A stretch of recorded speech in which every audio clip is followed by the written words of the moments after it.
agradecerle la paciencia a dos amigos de Sin Censura, el doctor Isaac de Paz González, un hombre de leyes, un hombre comprometido con la justicia, un hombre que quiere ser ministro de la Suprema Corte de Justicia de la Nación, gran amigo de Sin Censura, a quien le agradezco en el alma que esté aquí para hablar sin pelos en la lengua. Querido Isaac, te mando un abrazo, ¿cómo estás? No te escucho. A ver si me ayudas ahí con el audio. Gracias, Vicente. Sí, ya estamos aquí en directo, Vicente. Muy buen día a ti y a tu audiencia. Más bien, ya casi tarde por allá. Pues aquí listos, Vicente. Gracias, mi querido Isaac. Déjame también saludar al maestro Francisco Paco Cruz, periodista de larga trayectoria, casi 50 años en el periodismo, autor de una larga lista de libros como Las Damas del Poder y García Luna, El Señor de la Muerte, y orgullosamente miembro de esta familia Sin Censura. Querido Paco, un abrazo. Vicente, ¿cómo estás? Buenos días, un abrazote para ti, para el doctor Isaac de Paz, que siempre aprendemos con él, y sí, candidato serio, ¿verdad? A la Suprema Corte de Justicia de la Nación, doctor. Sí, por supuesto, por supuesto. Estamos en el proceso de verificación de la idoneidad. Y bueno, seguramente ahorita vamos a hablar de eso. Porque... A ver, Isaac, a ver, calmado. ¿Estás por el Poder Judicial, por el Poder Legislativo o por el Poder Ejecutivo? ¿En qué lista estás? Porque los del Poder Judicial traen un desmadre que ahora no los van a dejar ni siquiera participar a los que quieren participar. A ver, qué locura, doctor. Bueno, afortunadamente no estoy en esa lista del Poder Judicial. Yo estoy con el Poder Ejecutivo y el Poder Legislativo. Y pues, favor que nos hacen si los aspirantes, las aspirantes del Poder Judicial no quieren participar. Muchas gracias. Ahora sí, como dice la canción, les agradecemos los momentos. Y pues, si no quieren participar, si no quieren trabajar, bueno, pues es mejor porque hay más posibilidades para nosotros. Yo, así, en resumen, así lo diría Vicente. Si ese comité quiere cerrar, quiere disolverse, quiere hacer, hacer del caldo a estos juececillos de por allá del circuito de Michoacán que suspendieron la elección, bueno, pues allá ellos. La verdad es que va a Pero es haber una locura, candidaturas. estarás de acuerdo, doctor, ¿no? ¿Mande? Estarás de acuerdo que es parte, es una locura, es parte de este actuar mafioso desde el Poder Judicial. Bueno, los de nombre, los personajes de nombre no van a participar. Pues que no participen ni siquiera el que quiere participar. Eso va contra todo, contra toda idea democrática y de justicia, salvo que tú me digas otra cosa, doctor. Sí, es una, mira, es una locura aceptar, así, es una absoluta locura aceptar ese tipo de amparos, porque los amparos no proceden en materia electoral. Eso está más que dicho, ya lo dijo el Tribunal Electoral del Poder Judicial de la Federación, ya lo dijo la Corte, no se pudo lograr el consenso para sabotear desde los más altos tribunales que hay en México, que son dos, la Sala Superior del Tribunal Electoral del Poder Judicial y la propia Suprema Corte, no lo hicieron. Ya eso desde el 4 de noviembre, o sea, quedó totalmente descartado. Ahora no sé por qué y de dónde, pero salvo el argumento de la locura, y perdón que lo diga así, no debería referirme así, pero no encuentro otra explicación. O sea, esta irracionalidad de estos jueces que están aceptando amparos bajo sus propios intereses y otorgando suspensiones y luego ordenándole o queriéndole ordenar a las autoridades federales, o sea, a autoridades superiores, un juez de Michoacán le va a ordenar a la presidencia de la República y al Congreso que frene la elección judicial y al INE. Es totalmente una insensatez, una locura. No proceden ese tipo de amparos, no se puede suspender la elección judicial y si el comité del Poder Judicial lo ha querido hacer, bueno, bajo su responsabilidad política incluso y responsabilidad moral, ¿no? Porque como es un comité, no tienen más que, digamos, esa responsabilidad social y Y, constitucional con el pueblo y bueno, si lo quieren hacer así, ni modo, ¿no? y tengo entendido que la ministra del Pueblo, la ministra Lenia Batres Guadarrama, pedirá la destitución inmediata de todos los integrantes del Comité de Evaluación del Poder Judicial de la Federación por suspender así, de manera unilateral y sin avisar a la Suprema Corte de Justicia de la Nación, el proceso de selección de candidatos para la elección judicial. qué bueno, anda con todo. Por cierto, Lenia Batres, que podría darle su regalito de Año Nuevo a Ricardo Salinas Pliego por el tema de los impuestos que le debe a los mexicanos y mexicanas, pero esto es importante también, Isaac. Sí, es muy importante, Vicente, porque el comité es una como meramente una autoridad administrativa, verificadora, que desde la Constitución se le dio esa, ese poder, digamos, para revisar la idoneidad de los y las participantes. Entonces, si este comité no quiere cumplir con las reglas constitucionales, bueno, pues yo no sé si se va a nombrar otro, porque la verdad, per se ya se están autodestituyendo al decir, pues ya no vamos a hacer nada porque un juez nos lo está ordenando. O sea, ¿desde cuándo los jueces están por encima de la Constitución? Están desobedeciendo una máxima que es sobre la Constitución, nada ni nadie sobre la Constitución. Y la Constitución ordena que se lleve a cabo un procedimiento de elección que consiste en esta etapa de revisión de los requisitos de idoneidad de las personas que estamos aspirando y luego la etapa de insaculación y luego la etapa de elección. Si no quieren cumplir, bueno, pues que no cumplan y que se vayan, ¿no? Que den las gracias y ya, porque si le van a hacer caso a cualquier juececillo de por ahí que se le ocurrió, porque es una ocurrencia, yo voy a suspender la elección en todo el país, jamás, nunca en la vida se ha visto. Es materia electoral, ellos no tienen competencia para pronunciarse sobre asuntos electorales. Los jueces de amparo o los jueces de distrito no tienen ese tipo de competencia. En toda la extensión de la palabra son incompetentes. No es su materia, no es su ámbito de dictar resoluciones. O sea, no sé cómo se los tengo que decir. O sea, no es algo que ellos puedan hacer. O sea, en resumen, no es algo que ellos puedan hacer. Ese sí es un verdadero abuso de autoridad. Estos jueces, pues, deberían estar siendo procesados porque están abusando de su autoridad, están yendo en contra de la Constitución, en contra de la soberanía popular, en contra de lo que se determinó desde la Constitución.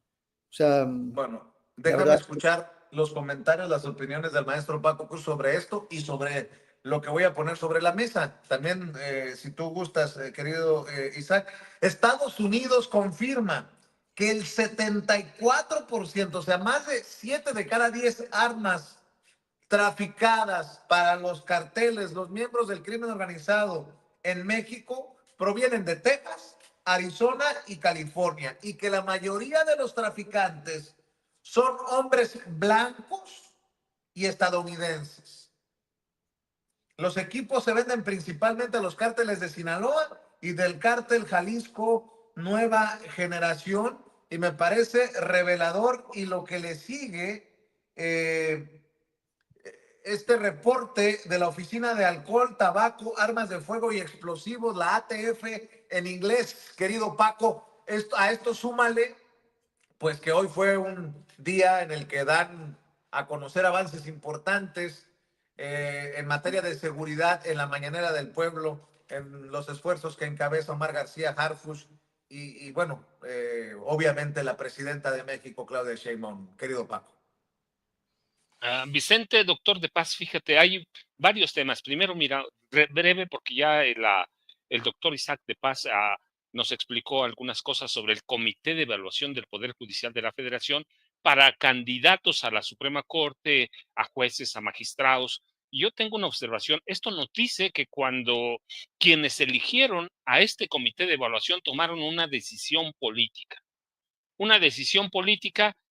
más allá de cualquier consideración. Y esa decisión política tenía una intencionalidad, buscar el último freno o imponer el último freno a la elección de jueces federales, ministros y magistrados. Es una decisión política y eso es gravísimo porque justamente ayer la segunda sala de la Suprema Corte de Justicia de la Nación rechazó 6 solicitudes de magistrados y jueces federales para revisar la reforma judicial. Es decir, hay una contradicción gravísima, pero no solo una contradicción para mí, es cuando eligen a este comité del Poder Judicial, en realidad lo que están haciendo es elegir a un grupo con intenciones políticas de tratar, de intentar o hacer el último esfuerzo para frenar la Constitución. Ya no es una reforma constitucional, para frenar la Constitución, y eso es gravísimo. Pero como dice el doctor de Paz, pues qué bueno, hay que ver quiénes son los candidatos del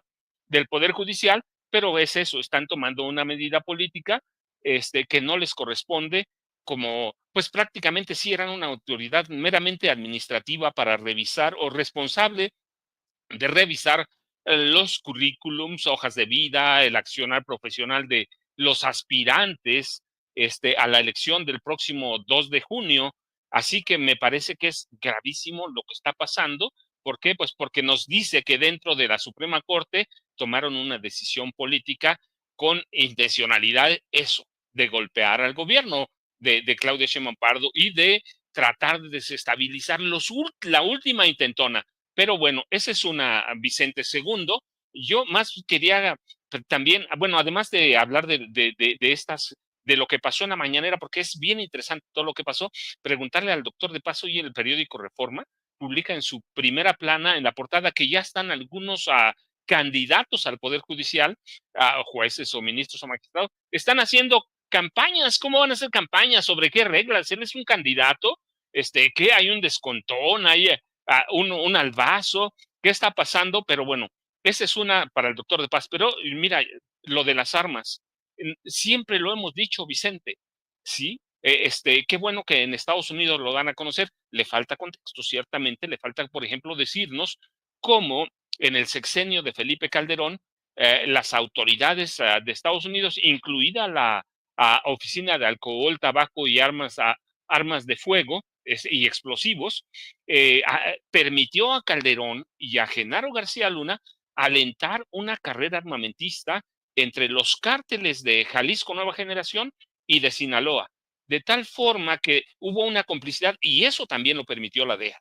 Todo el mundo sabía, no es la primera vez que yo lo digo, lo he dicho por años, en el gobierno de Calderón, a partir de 2007, con permiso, autorización de la DEA, alcohol, tabaco y armas de fuego, del FBI, que tenía, Felipe Calderón les construyó un espacio amplísimo al FBI, fíjate, al FBI, con autorización de la Casa Blanca, porque había una licitación ahí por concurso para, para, para poner dentro de la PGR las instalaciones del FBI, el servicio secreto. Todo el mundo le permitió a Calderón que hubiera una carrera, o que alentara una carrera armamentista entre los cárteles Jalisco Nueva Generación y de Sinaloa. ¿Para qué? Pues para controlar entre todos el narcotráfico, que será el objetivo principal, que todos controlaran el narcotráfico.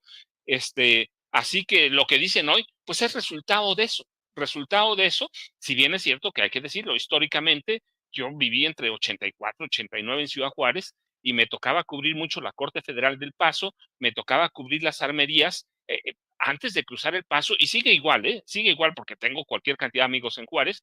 Tú cruzas el Paso y puedes comprar cualquier arma, y ya luego pasarla hacia México, pues hay muchas trampitas para pasarla, va a través del río, que a veces no es río Ciudad Juárez, es un hilito de agua, así que es muy fácil pasarla. Pero desde históricamente la facilidad para adquirir armas en Estados Unidos, sobre todo en los estados que mencionaste, Arizona, California, Texas, es muy fácil. Yo me pregunto, ¿qué van a hacer? ¿Qué va a hacer Estados Unidos? ¿Va a declarar terroristas a los vendedores de armas, a los fabricantes de armas? Pues eso, si eso vamos, pues esos están alentando el terrorismo ellos mismos. Así que es gravísimo. Tú viste la mañanera, una reportera, no la identifico, pero no le presté atención. Ahora te digo por qué, porque estaba en otra cosa que ahorita vamos a platicar. Decía, ¿para qué es importante conocer los números? ¿Para qué? ¿Qué van a hacer? No, sí es importante. Y es importante que lo reconozcan ellos.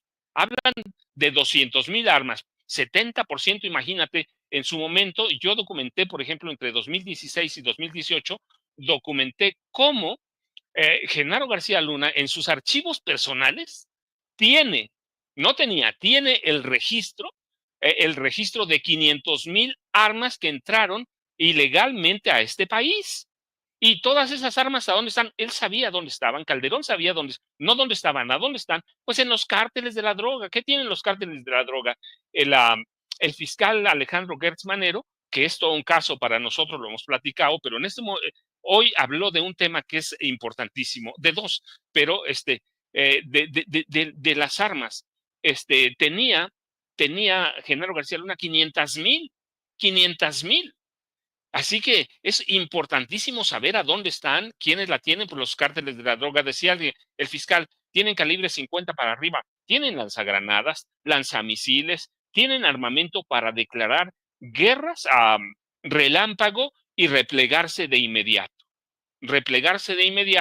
Así que esa es la herencia, y es lo que nos dicen en Estados Unidos, esa es la herencia de Felipe Calderón y de Genaro García Luna, que allá lo tienen. Entonces, ese tema que ponen hoy sobre la mesa es importantísimo, pero darle ese contexto. Genaro García Luna y Calderón armaron a los dos cárteles mayores. De hecho, de ellos nació el proyecto para crear solo dos cárteles importantes, para que no hubiera un monopolio. Dos cárteles controlados desde Los Pinos. ¿Te acuerdas la primera vez que platicamos? Te dije, había un cártel en Los Pinos, había un cártel del narcotráfico, ya sabemos que sí había, así que es importantísimo, pero la cuestión es, ¿qué va a hacer Estados Unidos? ¿Va a declarar a terroristas a los comerciantes de armas, a los fabricantes de estas armas que llegan a México? Pues no lo sabemos, pero sí es importante, Vicente, y es fundamental que entendamos, tú dices bien, 7 de cada 10 armas que entran a este país ilegalmente, entran de armerías de 3 estados de Estados Unidos. Así que habría que tomar en cuenta este punto para entender la gravedad de, de la de la tarea que tiene que hacer Omar García Harfuch. Y mira, con todo lo que yo digo, es una tarea grandísima para que tenga idea del monstruo que está, o para que también nosotros tengamos idea del monstruo que está enfrentando Omar García Harfuch. Y si a eso le sumamos que hay violencia dirigida por la DEA, pues es todavía más grande. Y cuando entendemos las cifras que nos dieron hoy, decimos, están trabajando. Bueno, no ahora, desde el gobierno, ellos lo dijeron y qué bueno que lo están reconociendo, desde el gobierno de Andrés Manuel López Obrador o del presidente López Obrador, empezaron a bajar las estadísticas. No se nota porque esa es otra cosa. Hay la percepción, recuerda, la percepción es bien importante, pero de momento no vamos a tener esa percepción porque todos los periódicos, la mayoría de los grandes periódicos corporativos de este país, pues son enemigos de la 4T. Y a ellos menos que a nadie les interesa que se refleje cómo se combate al narcotráfico, al crimen organizado, no solo al narcotráfico, que tiene variantes como la extorsión, la trata de personas, el control de la prostitución, el control del tráfico ilegal de acero, el control de las cuotas en las zonas mineras. Así que ese es el tamaño del monstruo que está enfrentando Omar García Harfuch, más allá de que las estrategias se puedan afinar, más allá de las prisas, es un monstruo, y vaya que el presidente Andrés Manuel López Obrador lo combatió. Es un tema. El otro tema, Vicente, fíjate, fue bien importante, digo, con todos ¿cómo se llama? Los asegúnes que tenemos con Alejandro Gertz Manero, que es un hombre que lo hemos dicho abiertamente en Sin Censura. Tiene una agenda propia, una agenda que más parece apoyar a panistas, a priistas, a grandes empresarios. Sí, un personaje que camina en dirección contraria a las necesidades de este país, no de la 4T, de este país. Pero habló de otro tema importante, además del de las armas, fíjate, él mencionó cómo Genaro García Luna era, en los hechos, no lo dijo así, pero yo lo digo, era el héroe del New York Times. Y mencionó un artículo que prácticamente me dediqué a rastrear con ayuda de Ceci, claramente, con ayuda de Sin Censura, hay que decirlo, que me lo hizo llegar, me dediqué a rastrearlo. Es un artículo de Daniel Kurtz-Phelan que publicó el 13 de julio de 2008 y hablan de un héroe. Y ese es el trabajo que hace el New York Times a propósito de todo lo que hemos dicho estas últimas semanas, de todas las formas poco profesionales de trabajar de los reporteros y reporteras del New York Times. En este artículo de 2008, fíjate, lo ponen como un héroe que está luchando contra la corrupción, contra los cárteles del narcotráfico, contra todo mundo, cuando era un criminal desde niño. Es decir, no les interesaba que Genaro García Luna fuera un criminal, que la misma DEA ya tuviera antecedentes, ellos que tienen los contactos que la DEA, era un héroe. Entonces, el New York Times trabaja según sus intereses políticos, trabaja según lo que, como le vaya diciendo la derecha, es una arma para tratar de desestabilizar gobiernos o para apuntalarlos, como en el caso del gobierno de Felipe Calderón. Te digo, este artículo es del 13 de julio de 2008, cuando ya en el CISEN había documentos y expedientes de que García Luna era un criminal desde niño, que García Luna controlaba las bandas de secuestradores, que era un especialista en asaltos a casas habitación, que controlaba parte del narcotráfico desde el gobierno de Vicente Fox Quesada, 2006. Así que esa es la forma, lo que exhibe hoy García, es lo que exhibe la fiscal Alejandro Gertz Manero, es eso, la política del New York Times que actúa según sus intereses políticos, que es una política que predispone, una política que no ve todos los antecedentes, sino sus intereses políticos. Y eso es importante después de los trabajos que hemos visto de Natalia Kitroff de Paulina Villegas, después de las campañas de narcopresidente, y cuando vemos a García Luna, un criminal condenado a más de 38 años de cárceles, siendo el héroe del New York Times, Vicente. Así es. De hecho, en este reportaje al que haces referencia, que tenemos también en poder de Sin Censura, dice el New York Times, as a cop, como policía, atacó a los más grandes cárteles de la droga de México. He attacked Mexico's big drug cartels. Sí, chucha, ¿y tus calzones? Hoy sabemos.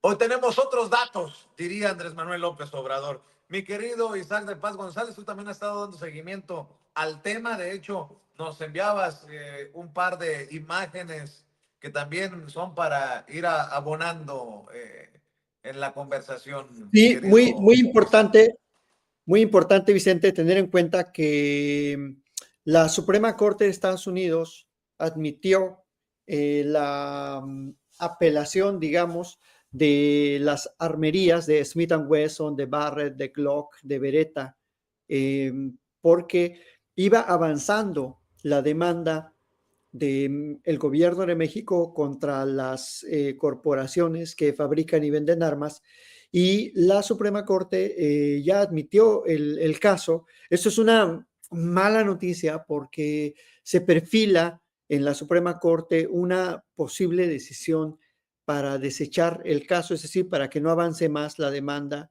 y no... Pero sería una contradicción, ¿estarás de acuerdo, Isaac? Mientras la ATF confirma lo que asegura el gobierno de México, en la Suprema terminarían desechando los alegatos del gobierno de México. Una incongruencia ahí, ¿no? Sí, porque llama la atención, Vicente, que hay muchísimas organizaciones que están en Estados Unidos que están apoyando la demanda de México. Hay alrededor de unos 30 documentos que apoyan la demanda del gobierno de México, que centralmente establece que las armerías, las corporaciones que fabrican y venden armas están actuando de mala fe, por lo menos de manera negligente, y incitando a la venta de sus productos, o por lo menos permitiendo que se vendan sin ningún control y de manera indiscriminada.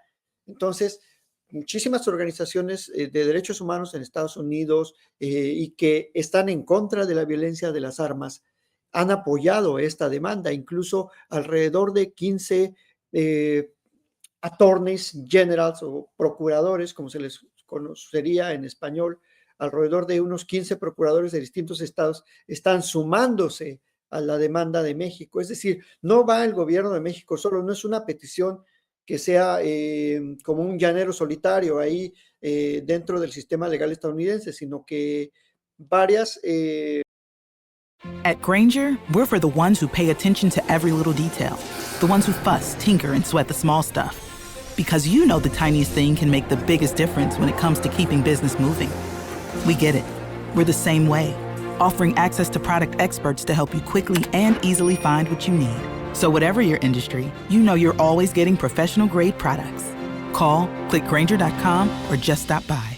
Grainger, for the ones who get it done. 5, pues sería muy contradictorio que la Suprema Corte diga que la demanda es improcedente. Entonces, esperemos que quepa la cordura en la Suprema Corte de Estados Unidos para que le den paso siquiera a que se dilucide en el juicio, ¿no? Es decir, que las partes expongan sus argumentos, que el gobierno mexicano pueda llevar sus medios de prueba, que también las empresas demuestren a lo mejor que están actuando de manera adecuada, que están siguiendo los controles, que están revisando todas las regulaciones, incluso las de salud mental, que los consumidores estadounidenses pues notoriamente no cumplen para adquirir estas armas, y bueno, que se lleve a cabo el juicio. Eso sería importante, pero se perfila que las preguntas que va a resolver la Corte, las cuestiones constitucionales, están engañosas, están como diseñadas para que se diga que no procede la demanda. Pero bueno, esa es una visión meramente personal. Esperemos que la Corte escuche los argumentos. A finales de febrero, entre el 24 y el 4 de marzo de 2025, va a haber una fase de argumentos ante la Suprema Corte, y ahí pues veremos otro tipo de dinámica para que ojalá vaya avanzando esta demanda, Vicente, que es muy importante. Es una demanda única en el mundo, y bueno, se suma obviamente también a la firme posición del gobierno mexicano de que cada quien en su lado reconozca su responsabilidad en este problema tan complejo, como dijo el maestro Paco Cruz, en esta hidra de 1000 cabezas que es el crimen organizado, el narcotráfico y todas las redes, incluso financieras, que sostienen el crimen y que nos afecta tanto del lado de Estados Unidos como de este lado, Vicente. Así es, y mi querido Paco, otra encuesta le da el 77% de aprobación a la doctora Claudia Sheinbaum en sus primeros 100 días como presidenta de México. No lo dice Sin Censura, no lo dice Paco, no lo dice Isaac, no lo dice Vicente Serrano ni Toño Ruiz. Lo dicen en el periódico El Universal, 77% de aprobación en momentos en que se habla de una disminución del 16%, si recuerdo bien, si tengo buena memoria, de los homicidios en nuestro país. O sea, sí está funcionando, aunque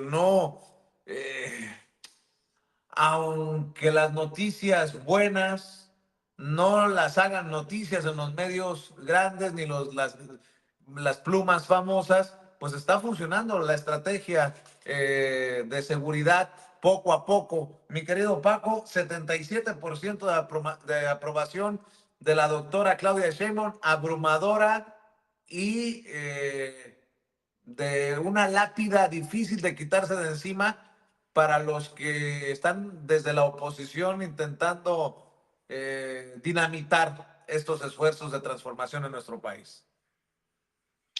Vicente, doctor de Paz, fíjate, cuando no es solo una encuesta, hablábamos en la semana, ¿te acuerdas de la Financiero, la del Heraldo?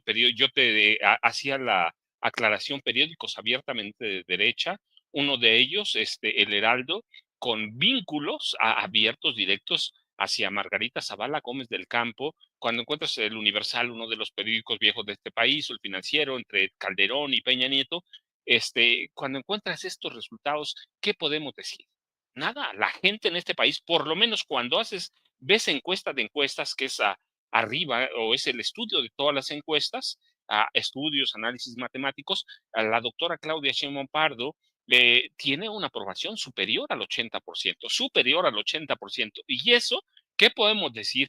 Pues reflejar lo que dicen las encuestas. En este país, la mayor parte de la población, derecha, izquierda, moderados, ultramoderados, porque hay de todo. Cuando el 80% de la población de un país apoya el trabajo que está haciendo en este caso, su mandataria, Claudia Sheinbaum Pardo, es que está trabajando. Es que está trabajando, y que en los primeros 100 días de gobierno se nota prácticamente, toda la población lo nota, lo acepta, lo aprueba. Mira, 80%, yo te decía, más del 80% de la población de este país aprueba el trabajo que está haciendo la presidenta Claudia Sheinbaum Pardo. Así que contra eso no podemos nada, Vicente. Sí, nosotros somos quisquillosos por naturaleza, así tenemos que decirlo. Hemos puesto, cuando tenemos que decirlo, lo hacemos, pero en este caso son encuestas de periódicos que ni siquiera favorecen a la izquierda, a la 4T. La mayoría, los tres, por ejemplo, en este caso, son enemigos abiertos de la 4T, pero cuando encuentras estos resultados, es que el gobierno, no solo la doctora, porque ella es la que representa la presidenta de este país, pero hay un grupo de trabajo de primer nivel, Omar García Harfuch, al que menciones, el doctor Kersenovich, al que menciones, a cualquier secretario, el trabajo es conjunto y más del 80% aprobando cuando tiene 100 días de trabajo la presidenta de México, pues quiere decir que las cosas, no importa que nosotros no lo digamos, las cosas se están haciendo bien porque la gente así está respondiendo en todas las áreas. Podemos decir, ella, la doctora mismo lo dijo, Omar García Harfuch lo dijo, pues sí, hay temas que todavía falta por atender, la extorsión, por ejemplo, o cobro de piso, como le llaman, pero ellos lo están diciendo. Están diciendo, no solo están diciendo los estados más violentos, por ejemplo, son Guanajuato, sí, pero hablaron de Baja California, hablaron del Estado de México que gobierna Morena. Es decir, hay un trabajo conjunto en el que están puestos sobre la mesa las 32 entidades o los 31 estados y la Ciudad de México están puestos y todos están ahí. Entonces, el resultado de las encuestas mata cualquier opinión que podamos decir. La gente acepta en su mayoría el trabajo que está haciendo la doctora Claudia Sheinbaum Pardo, está viendo bien el trabajo que está haciendo Omar García Harfuch, que es punto nodal, lo dijimos desde el primer día, va a ser uno de los ejes para poder enfrentar con éxito al gobierno de Donald Trump, que ya empiezan cuando, en 11 días, ¿no? Entonces, la gente lo está viendo bien, así que lo que yo diga, pues sí, qué bueno que lo decimos, qué bueno que lo vemos ahí, pero lo importante es que el grueso de la población de este país está resintiendo ya 100 días el trabajo de la doctora Claudia Sheinbaum Pardo, que cuando el día 12, creo que el domingo, va a rendir su primer informe de labores de 100 días ante la población de este país que la llevó al poder. Así que las encuestas dicen, dicen lo que está pensando, lo que está sintiendo la mayor parte de la población de este país, Vicente. Así que sí, tenemos que seguir haciendo observaciones y las vemos, tenemos que seguir diciendo lo que veamos, si hay errores, si hay fallas, si hay cosas que se deben mejorar, pero lo mejor para la administración de la presidenta Claudia Sheinbaum Pardo es que el 80% de la población de este país ve bien su trabajo, lo resiente, la está apoyando y siente que va por buen camino, Vicente. Y para mí eso es fundamental en este momento cuando estamos a 11 días de la toma de posesión de un tipo que viene como loco, que está loco y que trae atrás de él un grupo no homogéneo, muy heterogéneo, pero que favorecen la mano dura contra este país. Claro que sí, mi querido Paco, ¿por qué no aprovechamos para cerrar invitando a la audiencia de Sin Censura para que adquiera, siga buscando tus dos más recientes libros, sobre todo de la larga lista de libros que has publicado en tu carrera de casi 50 años en el periodismo? Las Damas del Poder y García Luna, El Señor de la Muerte. Hoy, nuevamente, es importante tener como referencia un libro con una investigación tan importante como la de Paco, de García Luna, El Señor de la Muerte, figura mencionada recurrentemente por casos de corrupción y de vinculación al crimen organizado en las mañaneras. Y obviamente, Paco, que te apoye esta gente que tanto te admira y te respeta en tus redes sociales, maestro. Sí, mira, Vicente, nada más decirlo, pero que además se muestra como hoy el reportaje que menciona Alejandro Gertz Manero, que muestra la parcialidad hacia un personaje que era criminal desde niño, desde adolescente, que ya era agresivo, que era violento. Y bueno, además yo te dije, en diciembre, justamente antes del periodo vacacional, salieron nuevas reimpresiones, no reediciones, reimpresiones de García Luna, El Señor de la Muerte, y de Las Damas del Poder.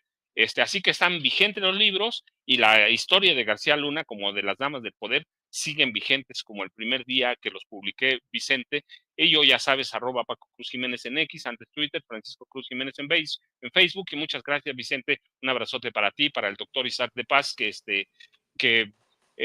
pues está en camino para conformar ese nuevo poder que prácticamente va a pulverizar el último reducto del conservadurismo en este país, Vicente. Que así sea, querido Paco. Doctor Isaac de Paz González, también hay que estar al pendiente de lo que publicas en redes sociales, amigo. Muchas gracias. Sí, claro que sí, Vicente, en X, @Isaac de Paz. Vicente, muchísimas gracias. También en mi canal de YouTube ya está más activo, así que yo les agradezco mucho. Felicito a Paco por siempre su pertinente investigación social, y eso es lo que debemos buscar en el periodismo, con pertinencia social, y Paco pues, es uno de los grandes maestros, además mi paisanazo del Estado de México. Y pues muchas gracias a ti, Vicente, a tu audiencia, y que aquí seguimos en esta carrera hacia la Suprema Corte. Claro que sí, el doctor Isaac de Paz González y el querido Paco Cruz hablando con nosotros sin censura. Gracias, maestros. Estamos al pendiente.